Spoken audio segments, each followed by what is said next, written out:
everyone, welcome back to Unpacked, the Scottish Youth Parliament's Eco Festival online. I hope you enjoyed the festival sessions this morning and had a great lunch and are ready to serve some more. My name is Jonathan Dorrit and I am MSYP for the Shetland Isles. I've got dark brown hair, glasses, and I'm wearing a denim jacket with a pink t-shirt. Throughout the festival today, experts, partner organisations and young people are all sharing ideas and activities to help young people speak out and take action to reduce pollution in Scotland.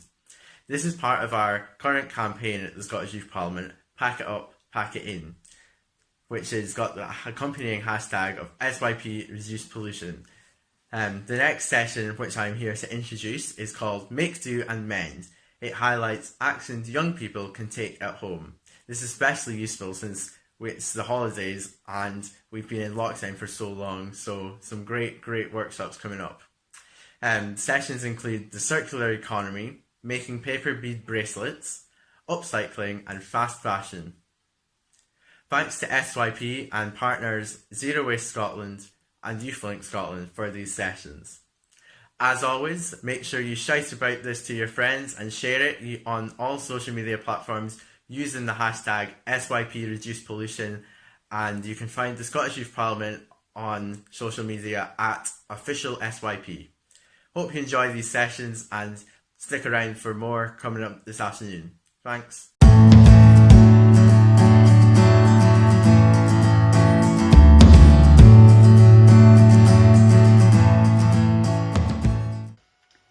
Hi, my name is Miriam Adcock and I work for Zero Waste Scotland as a project manager.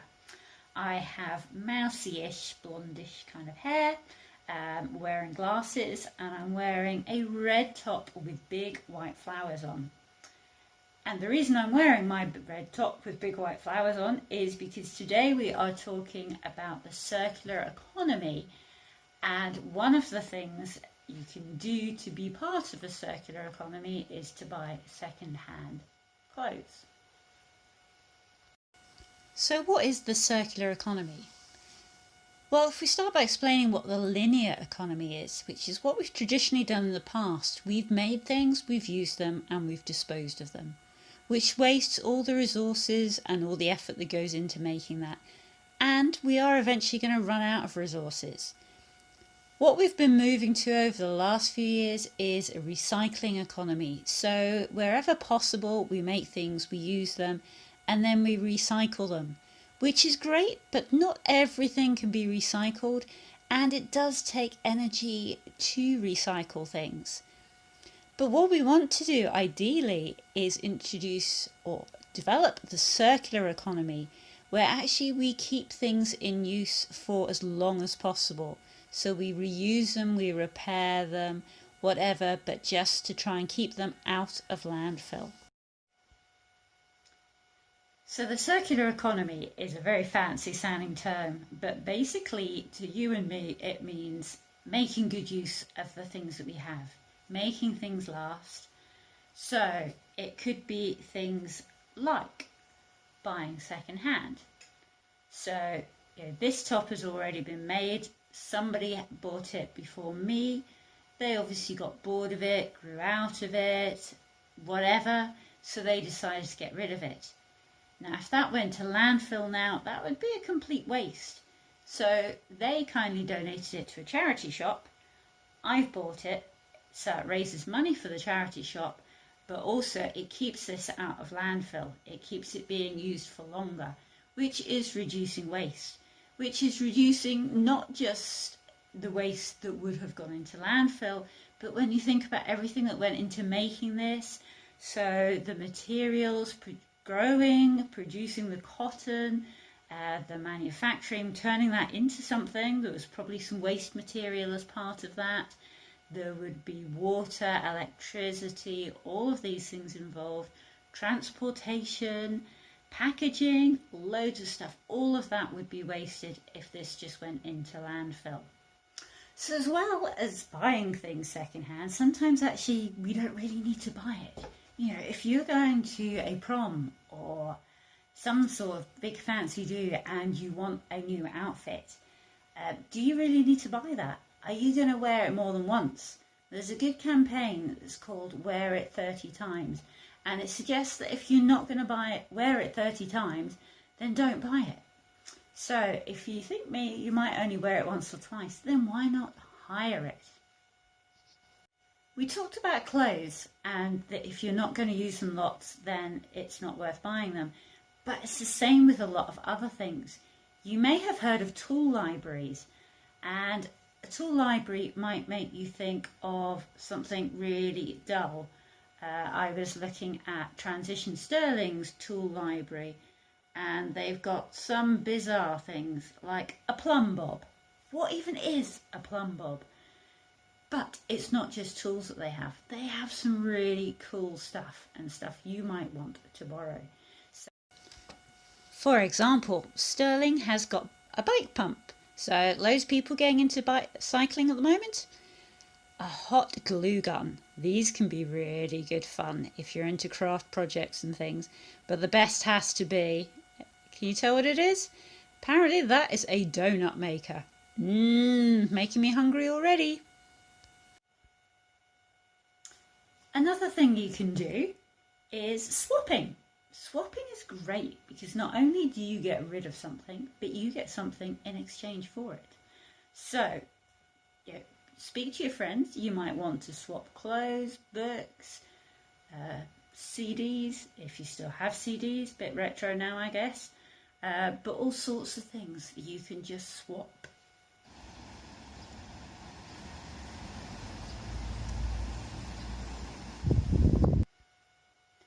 I mentioned that one of the circular economy things you can do is renting, but it doesn't have to cost you money. Sometimes you could just borrow things from a friend. So for example, if you're going camping and you need a tent, but you're probably only going to go camping once, you might be able to rent a tent, but you might have a friend who's got a tent, who doesn't need it that weekend, and who could just lend it to you. So it's always worth asking friends. Put it on your social media, say, has anyone got a tent, bike, whatever it might be that I could borrow? And you never know, you might actually get it for free. We've talked about quite a few different ways to reduce waste and to follow circular economy principles. So we talked about hiring clothes, using a tool library, swapping items, borrowing them. The last one I was going to mention is about repair. So just keeping things in use for longer. So I've got my favourite jeans here, but unfortunately, as you can see, there's holes appearing. Nobody wants to see that much of my flesh. So these are the perfect thing to have a go at repairing. Now, you might be fantastic with a needle and thread. You might be able to sew up these holes in a way that no one's going to see it. Or you can get creative with embellishments or visible repair. If you look online on sites like Pinterest, there's all sorts of ideas for repairing jeans. So making a feature of those holes rather than trying to hide them. So I hope that's told you a little bit about what the circular economy is and how you can reduce waste. So think about what you already have, make the most of it, repair it. If you don't want it anymore, swap it, donate it. If there's new things you need, do you actually need it new? Could you get it second hand? Could you borrow it? Could you rent it? There's a lot of really practical things we can all do.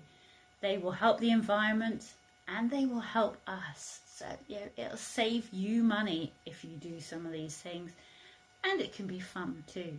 So give it a go.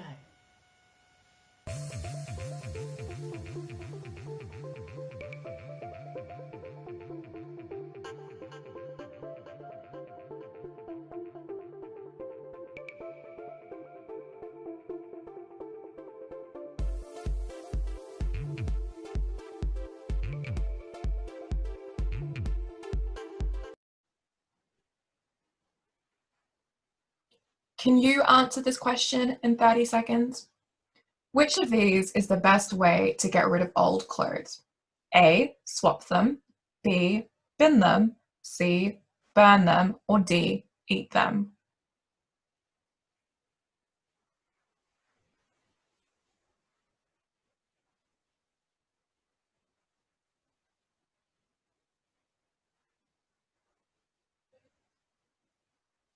Which of these is the best way to get rid of old clothes? The answer is A, swap them. Did you get it right? There will be more 30-second questions throughout the day. Good luck!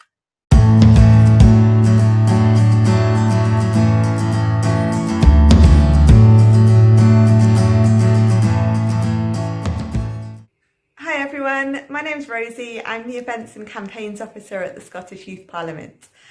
I have brown hair, I'm wearing some pink and black glasses and a bright blue hoodie.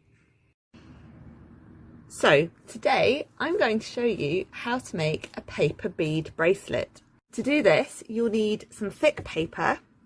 I'm using some old takeaway flyers I found in my recycling bin, but you can also use pages from a magazine or some normal paper that you've decorated yourself. You'll also need a ruler, a pen, a pair of scissors, some PVA glue and a glue spreader, but you can use the end of a spoon if you haven't got a glue spreader. You'll also need a piece of string or some sewing thread. I'm going to use a piece of elastic.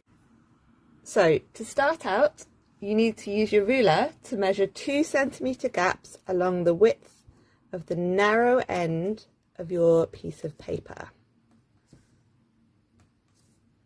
And when you've done that, you turn your piece of paper around and you do the same at the opposite end.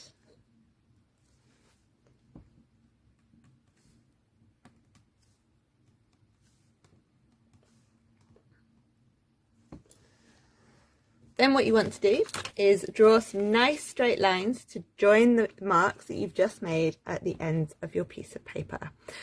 Don't worry about getting them too straight because you are going to be cutting along these lines a little bit later on.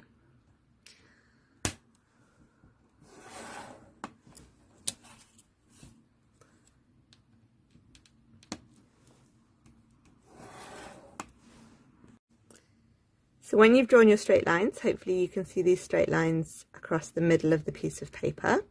You're then going to draw one diagonal line per block from one top left corner to the bottom right corner of that block.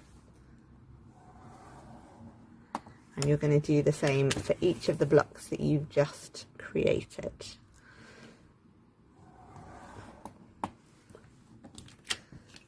So in each of the blocks, you should end up with 2 really long, thin triangles.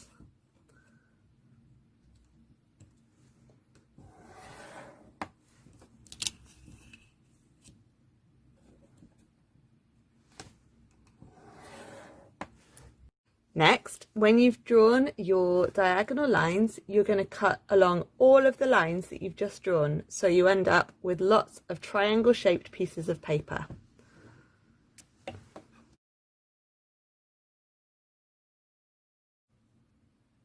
So now we've got lots of lovely long triangular pieces of paper. This is where things will start to get a little bit fiddly. To make your bead, start by taking the wider end of the triangle and folding it in by about 1 millimetre. This will help you to roll it. So we roll the paper gently from the fat end towards the thinner end. And hopefully this will begin to resemble something that looks a bit like a bead, although it is a bit fiddly to start off with.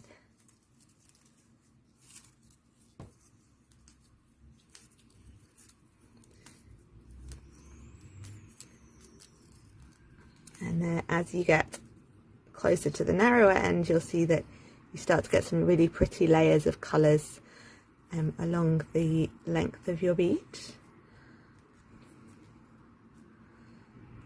So when you get to about 5 centimetres or so from the end of your piece of paper, you then want to take some glue and just spread it along this end bit. And then you just gently keep rolling it, and hopefully the glue will start to hold the bead as you roll it towards that narrower end. It does get a bit sticky. And there we have one paper bead. So pop that to the side to dry. And then you're going to do the same with all of the other pieces of paper. And repeat that until you've got enough beads to make your bracelet.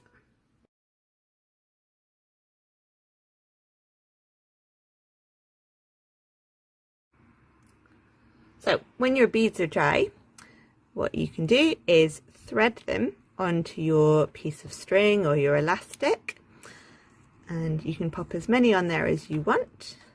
I like to make a wee pattern with mine, so we've got a white bead, a red bead, a white bead, and another red one, and we'll just pop this white one on. And then when you're happy with it, tie a wee knot in the end, and then you can wear it proudly or give it as a gift to a friend.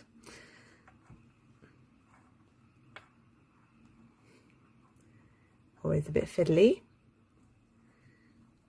Remember to put any scrap bits of paper that you have left over into the recycling bin, and wash up your glue pot when you've finished.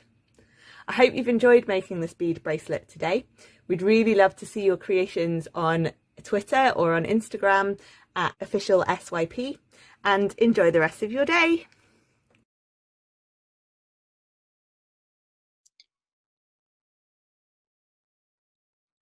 Can you answer this question in 30 seconds? Roughly how many tons of textile waste ends up in UK landfills every year? A. 250,000, B. 300,000, C. 350,000, or D. 400,000?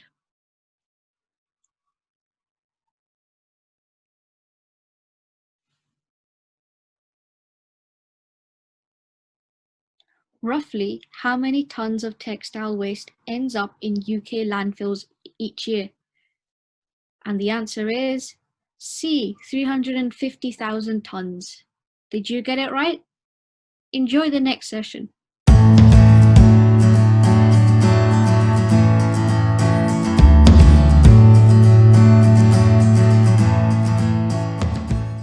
Hi everyone, and welcome to the next session of Unpacked, the Scottish Youth Parliament's Eco Day Festival. My name is Ekpekurede and I am the MSYP for East Kilbride, and I'm also a member of the campaign delivery group for the Scottish Youth Parliament's Pack It Up Packeting campaign this term. I have very short black hair, and today I'm wearing a white t-shirt and blue jeans. So I am very sure that you have enjoyed the Unpacked Festival today, and I found all the sessions to be very informative and interesting. So I hope that you find this session to be just as good as the others. So today I'm going to be talking about upcycling, but more in particular upcycling clothes. Before I start on that, why don't I explain what upcycling actually is? According to the dictionary, upcycling is defined as reusing discarded objects or materials in such a way that you create a product that is of higher value and quality than the original, which is basically just saying taking something that is old and discarded and making it new again. But how, you might ask, is that any different from recycling? Well, let me answer that question for you. In actuality, upcycling is a form of recycling, where instead of making waste into something brand new, such as recycling bottles into becoming CDs, you are taking something that you would otherwise discard and giving it a new life and a new purpose. So some examples of upcycling clothes include embroidery, such as embroidering old shorts or t-shirts or other articles of clothing, painting pieces of clothing such as jeans, denim jackets and shoes, cropping old tops that you already have instead of buying new ones, turning old t-shirts into pillows, coasters and other household items, and finally sewing new clothes out of old and unused fabrics such as bed coverings, curtains, basically any piece of fabric that's lying around the house that looks big enough for you to do something with. This is a really good idea, especially if you're looking to learn a new and useful skill. Even though sewing looks quite hard, it's actually really easy once you've had a go at it a few times, and there are lots of easy to follow tutorials on YouTube and elsewhere on the internet. All of these examples are just a few ways in which you can do small things to revamp or express your personality through your wardrobe without having to go out and buy completely new clothes. And there's also that added benefit of being able to preserve old beloved pieces by expressing them in new ways and giving them a new purpose without having to throw them. When it comes to upcycling, the benefits are enormous, and there's so many of them. Here are 7. Number 1. One of the major benefits of upcycling is that it helps reduce the amount of CO2 emissions by reusing old materials instead of throwing them out and buying new ones, which helps minimise the amount of waste ending up in landfills every year.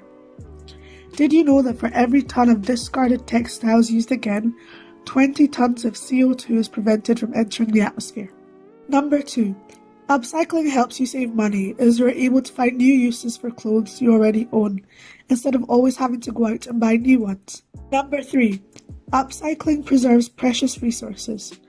Did you know that it takes 2,700 litres of water to produce the cotton needed to make a single t-shirt?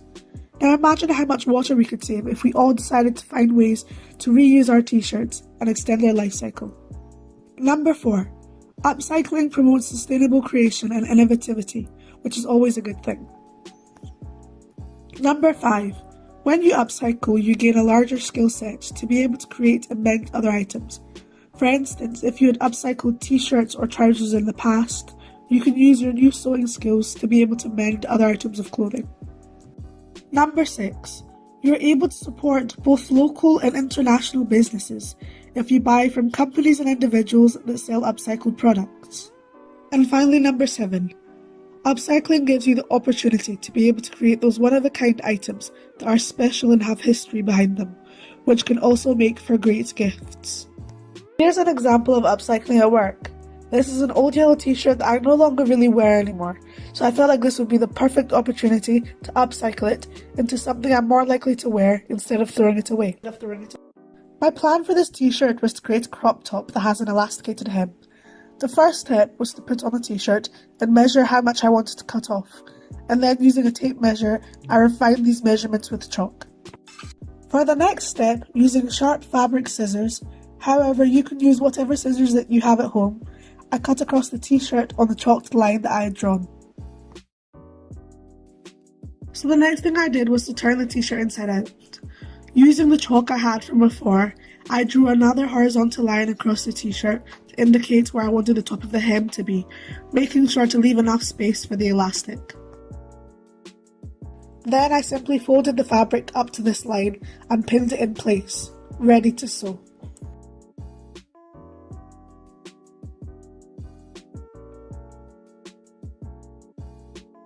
Next, I sewed along the white line that I had pinned before, and then I left a small gap so that I would have space to put in the elastic.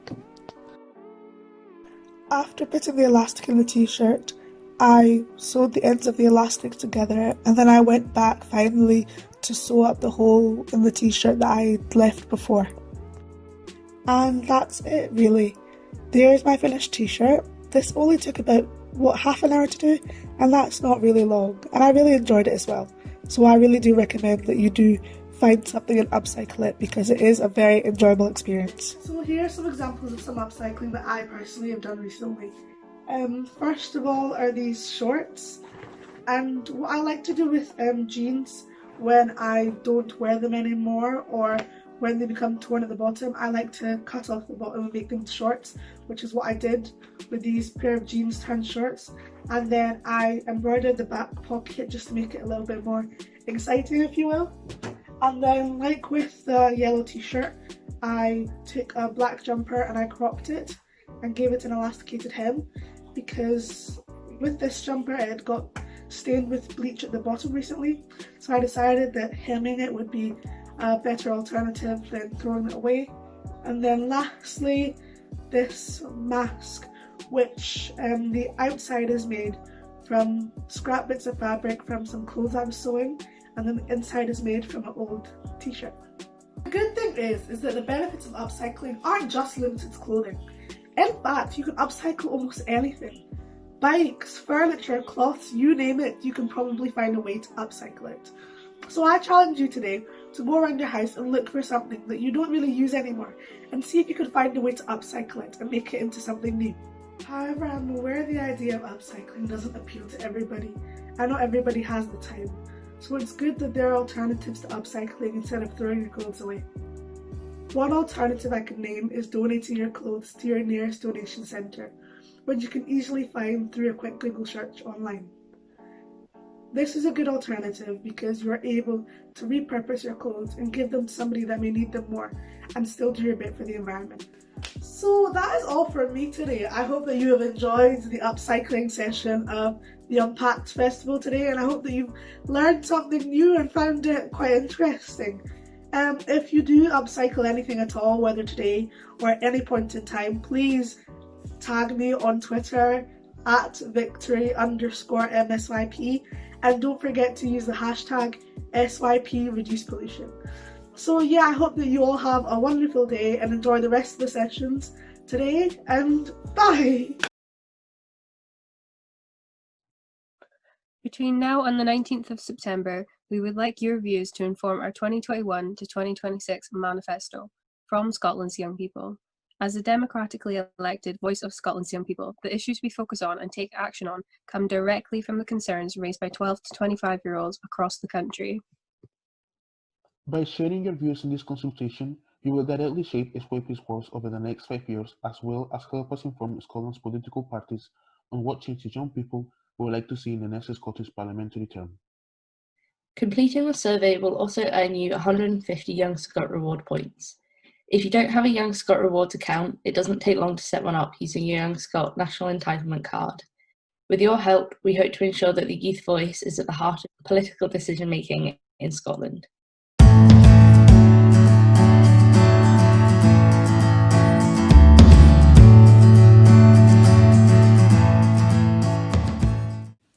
Hi, I'm Sophie Reid and I'm an MSYP for Girlguiding Scotland. I'm wearing a blue jumper, a tartan necktie and I have straight brown hair. Today I'm going to be leading us through an activity from Girlguiding's Adventures at Home activity pack, which was launched at the start of lockdown to keep girls and all young people across the UK engaged during a difficult time. We're going to be doing the Totally Tea activity, which will see us make a tote bag out of a t-shirt. For this activity, you're going to need 3 things. First, an old t-shirt. Second, a pair of scissors. And third, a safety pin. If you don't have any of those on hand, quickly go grab them now. While we're waiting for everyone to get ready, I'll tell you a little bit about the work that Girlguiding is doing to reduce plastic waste. In 2019, we launched our Future Girls Plastic Promise campaign. We campaigned for people to make their own plastic promise, to make small but meaningful changes to their lifestyles, and we told governments to listen to girls' voices when creating environmental policies, including plans for a deposit return scheme.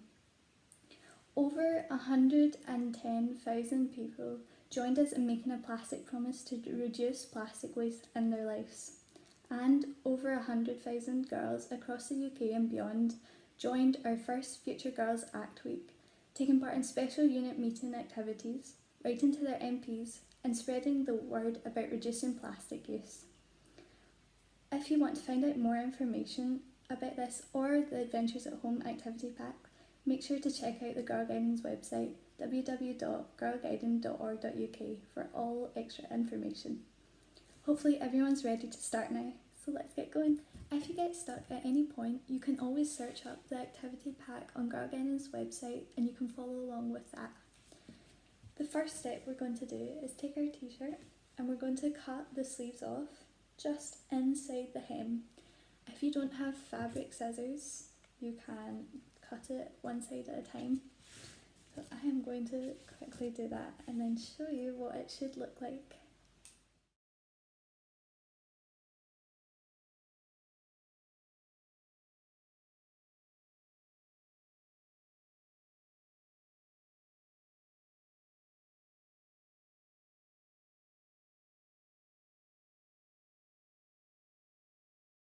So, once you've cut off your sleeve, this is what it should look like. You should have this left over. Now, time to do the other side.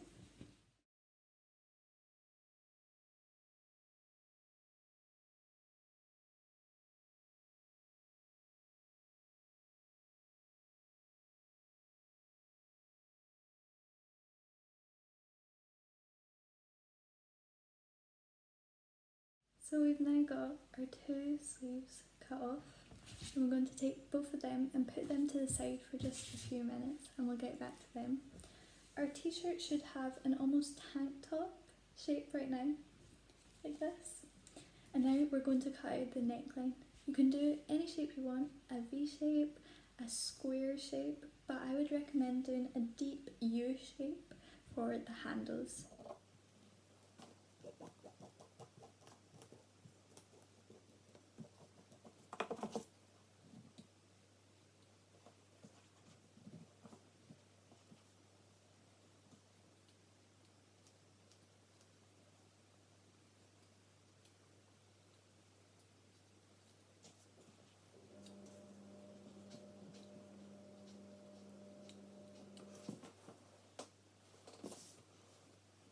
So once we're done cutting out the neckline, we should have something like this. Obviously we can go back and clean up the edges to make it a bit more neater, but this is fine for just now. Now what we're going to do is we're going to turn our t-shirt inside out, and we're going to put that to the side for just a few moments, and we're going to get our sleeves back that we cut out at the very start. Now what you're going to do is you're going to cut along here so that it's all just one straight piece of fabric.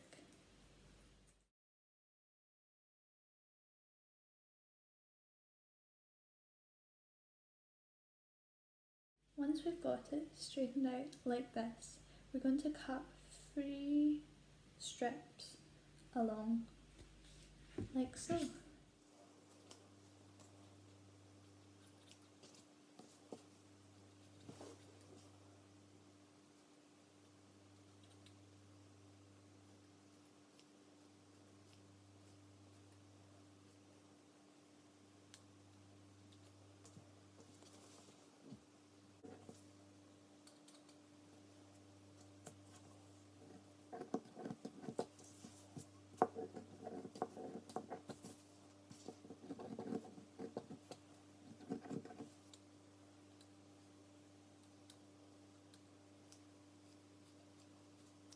Once you've got 3 strips of the sleeves cut out, and they can be a bit messy, it's okay.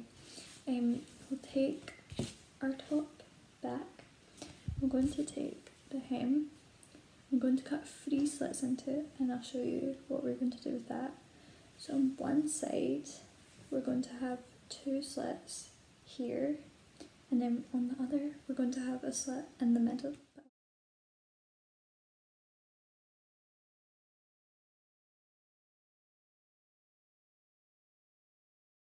So we're going to take just a small bit over the hem. We're going to do that in the middle on one side and then 2 more on the other side.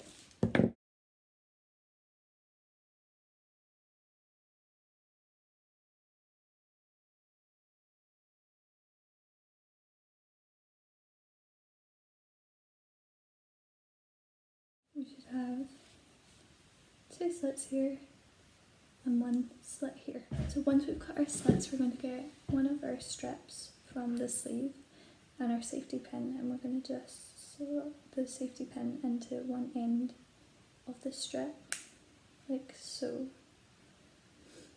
We're then going to get our top, and we're going to get our first slit, and we're going to thread in our strip through the hole in the slit in the hemline.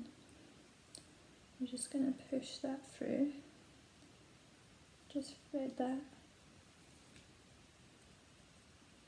Make sure you keep one end of the strip out of the hem.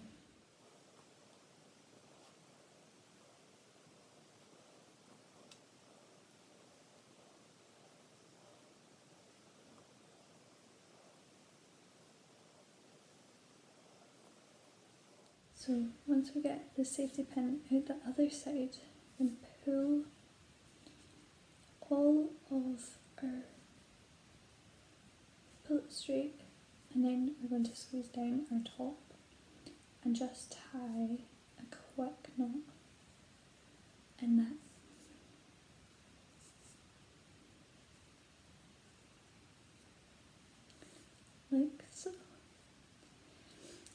we'll take the safety pin out and repeat that for the other 2 slits. So once again, inserting the safety pin into one end of the strip and then threading that through.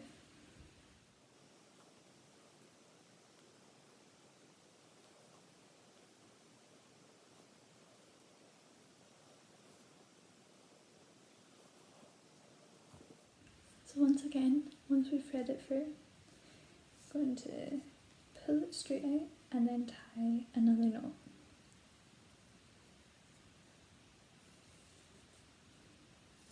And we've got one more strip to thread through.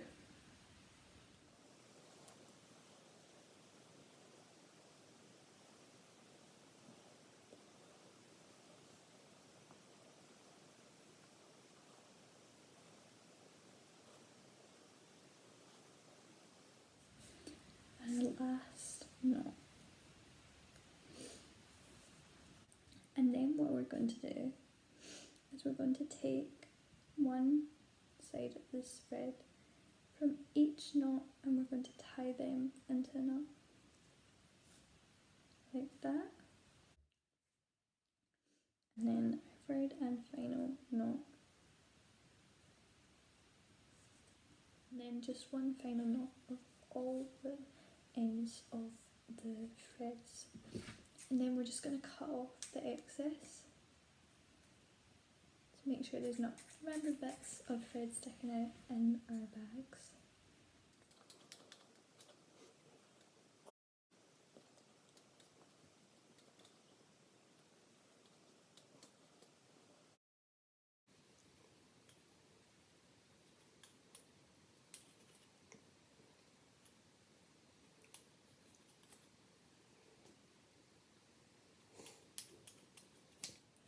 Once you've turned your top back around, you should have a handy reusable bag for life. You can use this to go shopping or even carry around a few essentials like a reusable water bottle. If you're feeling extra creative and have used a plain t-shirt, make sure to decorate it, or you can use a patterned t-shirt and already have a handy pattern. I hope you've had fun following along and have made an exciting new tote bag. Thank you so much for watching. Bye! Can you answer this question in 30 seconds? How many litres of water are needed to make 1 pair of jeans?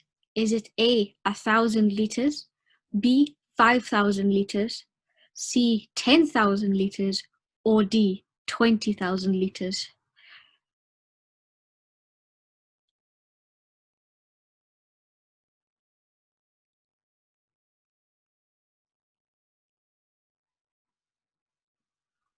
How many litres of water are needed to make 1 pair of jeans? And the answer is C, 10,000 litres. Did you get it right? We hope you're enjoying the day so far. Here's another activity coming up.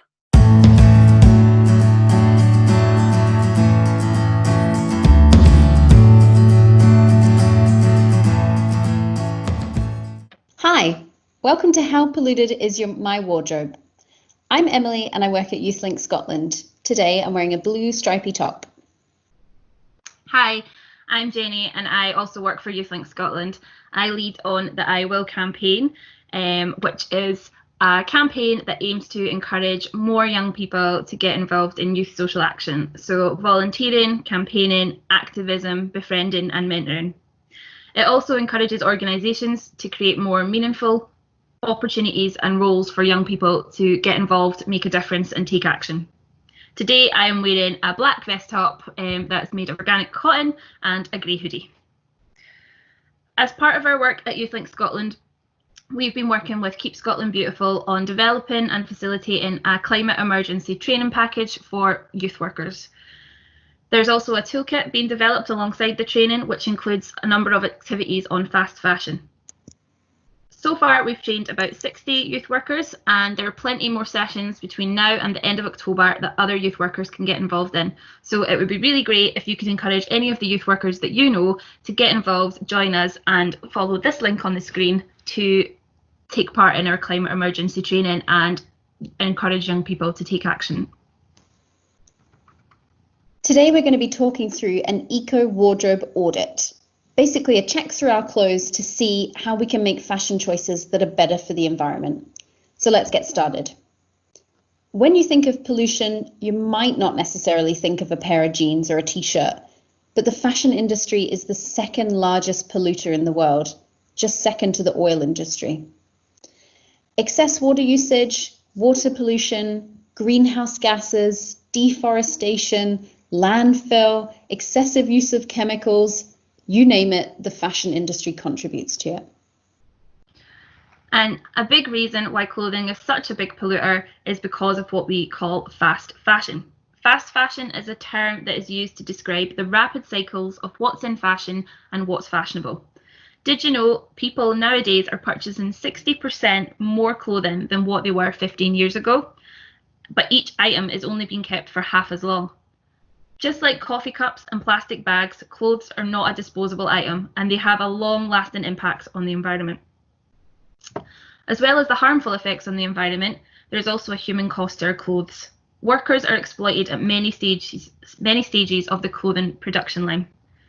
For example, the minimum wage from garment workers in Bangladesh is about 32 cents per hour, which is the equivalent of about 25 pence. Children are working at all stages of the supply chain in the fashion industry, from the production of cotton seeds through to the harvesting and yarn spinning, right the way through to clothing manufacturing. And those garment workers are often forced to work 14 to 16 hours a day, 7 days a week, and during peak season they may work until 3 in the morning to meet a fashion brand's deadline. So for £28 per week, some garment workers could be working at about 112 hours of work. And when the UK went into lockdown in March, many brands cancelled the orders with the factories, including those where the clothes had already been made. An estimated $1.4 billion was withheld or cancelled by fashion brands in Bangladesh alone. This has resulted in millions of workers losing their jobs, missing out on wages that they're owed, and some have been forced to go back to work in dangerous conditions without any protective equipment. And this isn't just happening at the other side of the world either. Budget fashion brand Boohoo was recently found to have conditions akin to modern slavery in one of its factories in Leicester, England. The best way to make your wardrobe more environmentally friendly is to opt out of fast fashion, which means not buying clothes unnecessarily and not buying clothes to fit in with temporary trends. But committing to this isn't an option for everyone. But there are still lots of steps that you can take to help the eco-credentials of your wardrobe. One question that you can ask yourself is, how often do you buy clothes online and then return the ones that you don't like? Did you know that retailers often throw out returned clothes into a landfill if they aren't damaged? Even if they aren't damaged. £5 billion of waste is created each year from clothing returns. This is mainly unworn and undamaged clothing. You can combat this by only buying items you think you will keep and by contacting your favourite brands and asking them to stop this harmful practice. And is there anything in your wardrobe that you don't wear very often? Perhaps you could DIY it into something different. Natural dyes are a great way to change up a t-shirt, and cutting sleeves or hems off an item can completely change its look. If you really don't think you'll wear it again, donate it to charity, or perhaps you could sell it on great sites like eBay or Depop. You could even hold a clothes swap party with some of your friends. What is the oldest item that you have in your wardrobe? For me, it's a dress that was handed down to me from my mum, which is nearly 40 years old. Wearing clothes for an extra 9 months reduces the carbon and water footprint by 25 to 30%. And the cost to repair items is generally much less than something brand new and also helps the environment. What are my clothes made of? 90% of our clothes are made from nylon, polyester, spandex, and acrylic. These materials all come from oil. It can take 40 years for clothes to decompose if they contain nylon, or 200 years if they contain polyester. Unfortunately, it's not as easy as changing to materials from a natural source. 70 million trees are cut down each year to make our clothes, and 30% of rayon and viscose clothing comes from endangered and ancient forests. And cotton is a really water intensive crop. That means it takes a lot of water to grow and also a lot of chemicals. It takes between 10,000 and 20,000 litres of water to produce 1 kilo of cotton, and that only makes one t-shirt and one pair of jeans. Cotton is also the world's single largest pesticide consuming crop, and it uses 24% of all insecticides and 11% of all pesticides globally. Sequins are a really popular choice every Christmas and Hogmanay, and they look great, they make us feel festive, and they sparkle. But sequins are made from plastic, meaning that they can take thousands of years to fully decompose. When washing clothes with sequins on it, they can shed microfibers that often lead to the ocean. So if you've got sequins in your wardrobe, that's fine, we have two. Bring them out each holiday season and sparkle over and over again. When you're done, pass it on to someone else who will love it and also sparkle. And if you want to buy something with sequins, try looking for pre-loved items for a friend or from eBay or Depop or a charity shop. For more information on sustainable fabrics, see sustainyourstyle.org.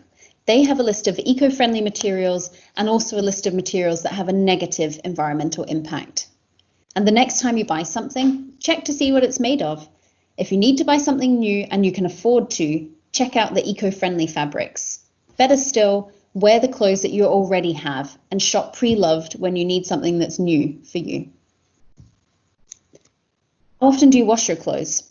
It's been estimated that around 500,000 tonnes of plastic microfibers shed during the washing of the materials based from oil, such as polyester, nylon or acrylic, end up in the ocean every year.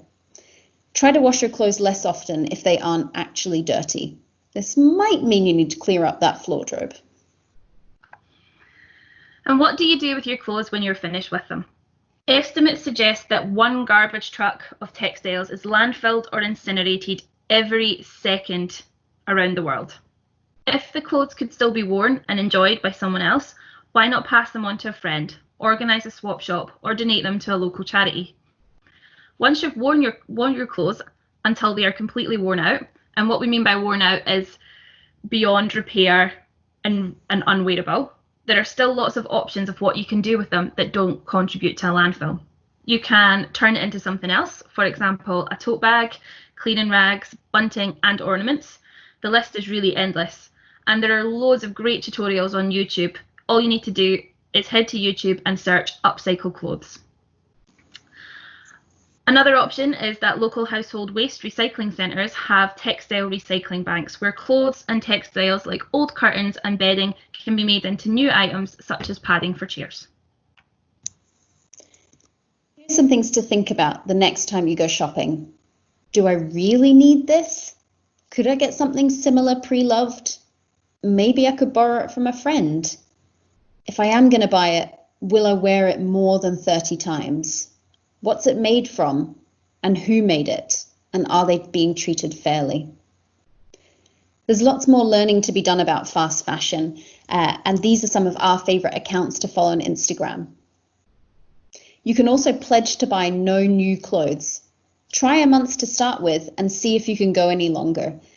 It'll be a real challenge at the start, but once you've got out of the habit of scrolling on ASOS, it gets much easier. Not only will you'll be helping the environment, but you'll also be saving yourself a little bit of cash. You can also organise a swap shop party for you and your friends. Who hasn't eyed up a nice top or jacket that your friend's wearing? And they've probably thought the same thing about some of the clothing items you have too. So why not get together, organise a party, have some fun, and swap the things that you just aren't into anymore. For MSYPs looking to influence nationally, there's two ways to do this at Westminster. There's two all-party parliamentary groups, one on textiles and fashion and one on ethics and sustainability in fashion. And there's Scottish MPs involved in both of them. So look them up online and see if you can get involved. We really hope that this session has given you some ideas on how to take action to make your wardrobe more environmentally friendly. And we would love it if you could share with us some of the actions that you're taking on social media. You can find both me and Emily and YouthLink Scotland on Twitter. Thank you for joining us.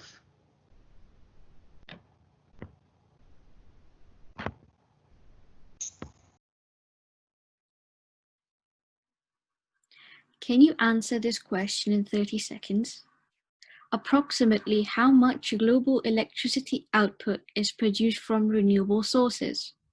Is it A, 20%, B, 10%, C, 5%, and D, 1%?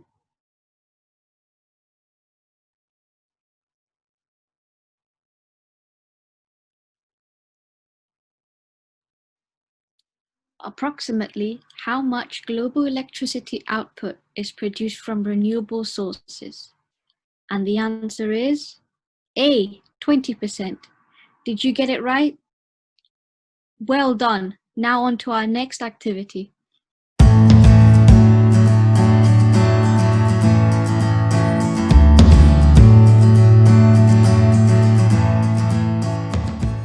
Hello, my name is Sophie and I'm the creator and one of the organizers of Plastic Can, which is a worldwide awareness event about plastic pollution. Plastic Can is a social distancing cleanup of beaches but also rivers and parks or wherever you feel is needed. But it's not a simple cleanup. There are indeed some special challenges. The teams will be judged by influential environmentalists such as famous photographers, artists and activists. Prizes will consist in certificates of adoption of marine animals to support NGOs working in ocean conservation. If you want to be part of the first plastic hunt, please register your team on our website plastichunt.weblue.org. You will have time until the 12th of August to register and to do your cleanup, but remember to take the pictures you need for completing the challenges that will be available on our website on the 12th of August only. Already more than 40 countries in all the 5 continents have joined us. We need more teams in Scotland, we need more young people. We are waiting for you. Hi, I'm Rosy and I'm the MSYP for Dundee West. I have long brown hair and I'm wearing a yellow shirt. Thank you so much to everyone that just took part in our session, and a big thank you to SYP's Rosy and Victory, Zero Waste Scotland and YouthLink Scotland for running such an engaging session. We would love to hear what you think about the festival and how you're celebrating today. Please keep in touch with us on social media at official SYP on Twitter and Instagram using the hashtag SYP Reduce Pollution. We're going to take a little break now. Reminder, our next session starts at 3:30 p.m. During the break, we have a little challenge for you though. If you had a go at making the paper bead bracelets from our last session with Rosy, why not share your creation with us and let us know how you're going to speak out against pollution in Scotland. Reminder, our next session starts at 3:30 p.m.